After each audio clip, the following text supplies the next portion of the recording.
The true story of the three little pigs, as told to Jon Scieszka and illustrated by Lane Smith.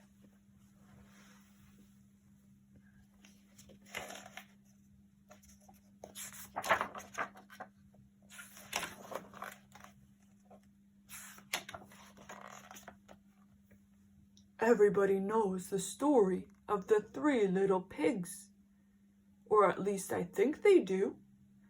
But I'll let you in on a little secret. Nobody knows the real story because nobody has ever heard my side of the story.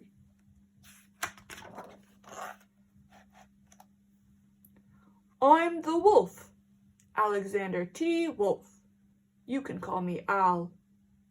I don't know how this whole big bad wolf thing got started, but it's all wrong. Maybe it's because of our diet. Hey, it's not my fault wolves eat cute little animals like bunnies and sheep and pigs. That's just the way we are.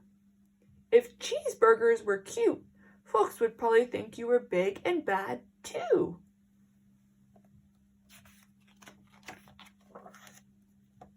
But like I was saying, the whole big bad wolf thing is all wrong. The real story is about a sneeze and a cup of sugar. This is the real story.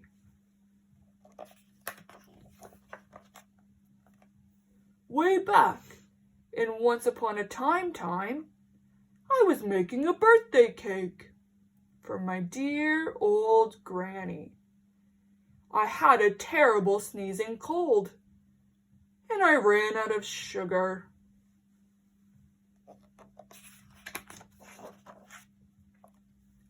So I walked down the street to ask my neighbor for a cup of sugar. Now this neighbor was a pig, and he wasn't too bright either. He had built his whole house out of straw. Can you believe it? I mean, who in his right mind would build a house of straw?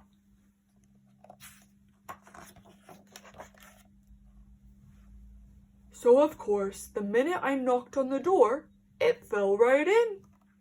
I didn't want to just walk into someone else's house, so I called, little pig, are you in? But no answer.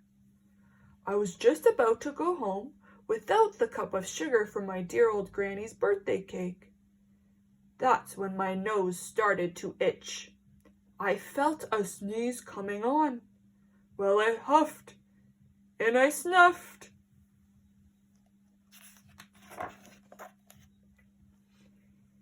And I sneezed a great sneeze.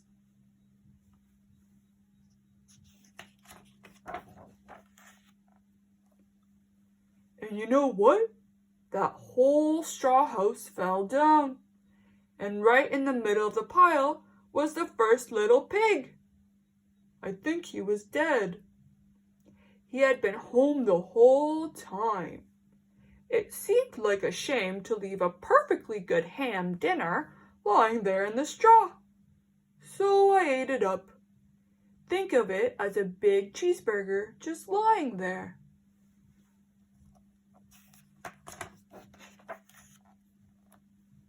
I was feeling a little better, but I still didn't have my cup of sugar. So I went to the next neighbor's house. This neighbor was the first little pig's brother. He was a little smarter, but not much. He had built his house of sticks. I rang the bell on the stick house. Nobody answered. I called, Mr. Pig, are you in? He yelled back, Go away, wolf. You can't come in. I'm shaving the hairs on my chinny chin.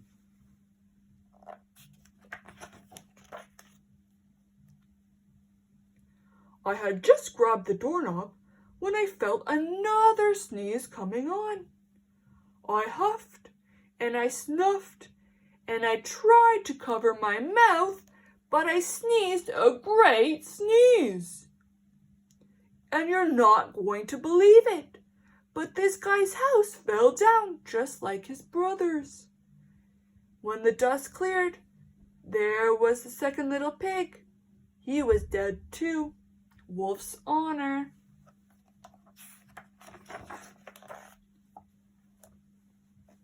Now you know food will spoil if you leave it out in the open. So I did the only thing there was to do. I had dinner again. Think of it as a second helping. I was getting awfully full, but my cold was feeling a little better, and I still didn't have that cup of sugar for my dear old granny's birthday cake. So I went to the next house. This guy was the first and second little pig's brother. He must have been the brains of the family. He had built his house of bricks. I knocked on the brick house. No answer. I called, Mr. Pig, are you in? And do you know what that little rude pig answered? Get out of here, Wolf. Don't bother me again. Talk about impolite. He probably had a whole sack full of sugar, and he wouldn't give me even one little cup for my dear sweet old granny's birthday cake.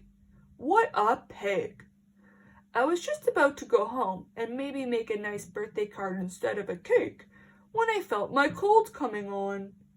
I huffed, and I snuffed, and I sneezed once again.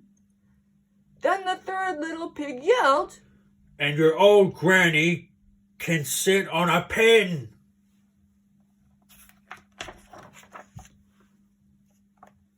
Now, I'm usually a pretty calm fellow, but when somebody talks about my granny like that, I go a little crazy.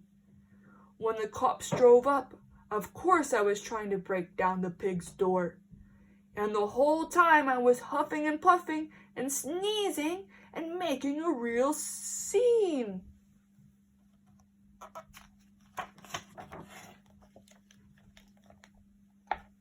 The rest, as they say, is history.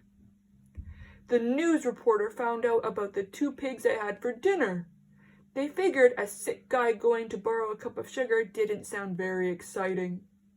So they jazzed up the story with all of that huff and puff and blow your house down, and they made me a big bad wolf.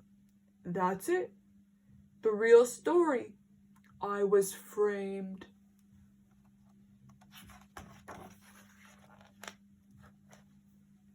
But maybe you could loan me a cup of sugar.